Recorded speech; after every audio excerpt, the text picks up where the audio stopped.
Now it's recording. So we had read before night 311 where we read about Zumurrud who had made scarves in that tale. It was about the scarves.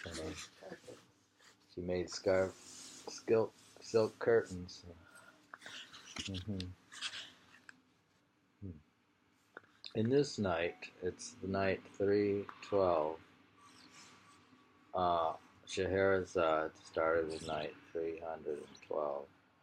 I have heard, O fortunate king, that Zumurrud told him to buy food and drink for 3 dinars, which he did. Next she wanted a piece of silk and the size of a curtain, together with gold and silver thread, and silk in 7 different colors, which, when he had brought all this, she spread out the furnishings and lit the candles. The 2 of them sat eating and drinking, and then they went to bed and enjoyed one another, spending the night in each other's arms. Behind the curtains. Now these curtains are silk curtains.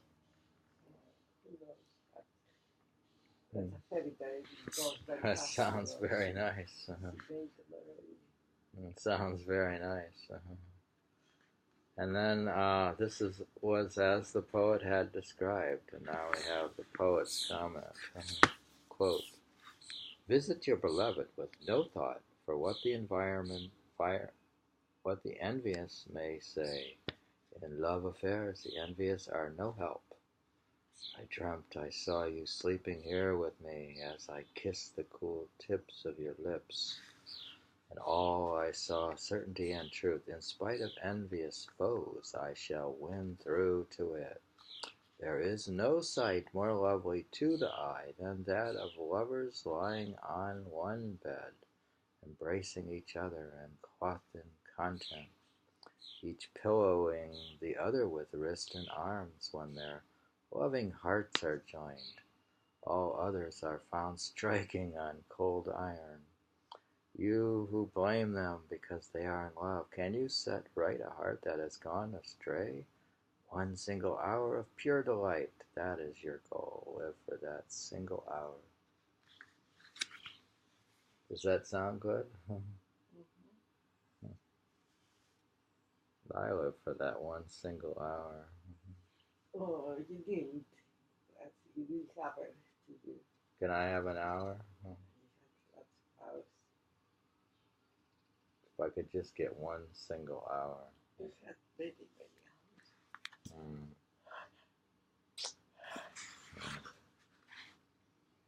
So that's like, this is like Romeo and Juliet have come together here. This is the Arabian Romeo and Juliet. They spend the night in one another's embrace until dawn came, by which time each was filled with heartfelt love for the other. Zumurrud, Z-U-M-U-R-R-U-D, then took the curtain, embroidered it with colored silk, and embellished it with gold and silver thread. She gave it a band, adorned with pictures of birds, and round the border she embroidered images of all the wild animals that are to be found in the world. For 8 days she worked on this, and when it was finished she trimmed it, gave it a smooth finish, and then handed it to Ali Shar. Take it to the market, she told him, and sell it to a merchant for 50 dinars. I tell you to take mine to the market. Take your art to the market? Yeah. Why don't I just take it then? They used to do it back then. Then give it to me and I'll take it to the market. But take care not to let it go to a passerby.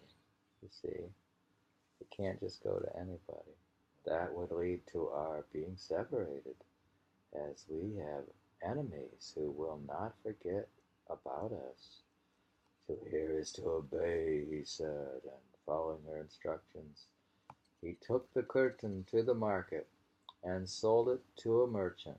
Then, as before, he bought another piece of silk, together with gold and silver thread, as well as the food they needed, all of which he brought to Zumurrud, giving her what was left of the money.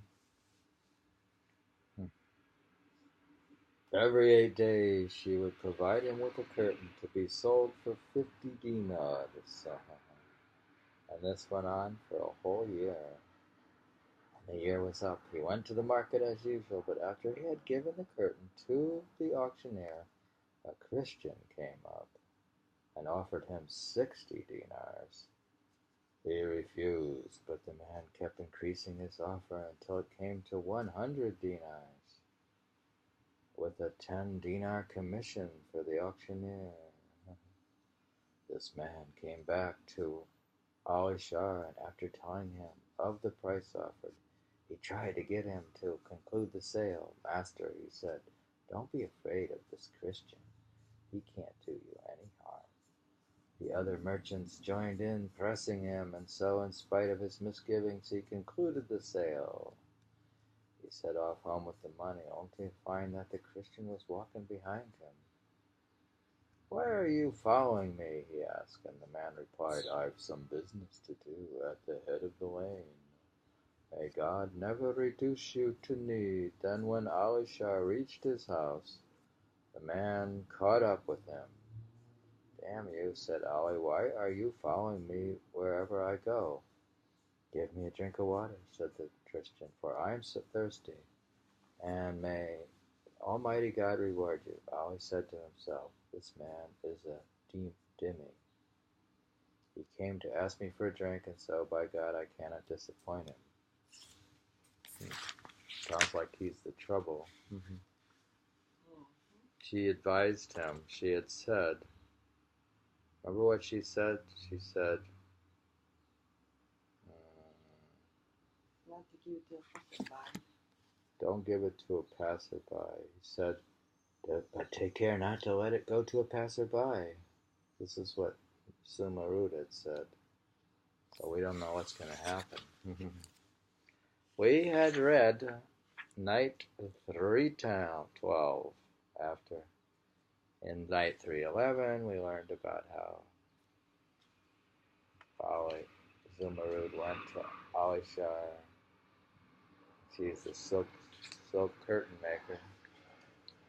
So now they're making curtains and selling them in the market under Night 312. We are reading from Arabian Nights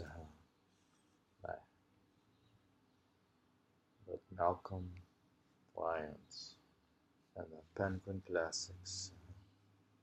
What do you think? Do you think that passerby is going to be trouble? It seems for them a Christian's trouble. A Christian is often, for a Muslim, is trouble.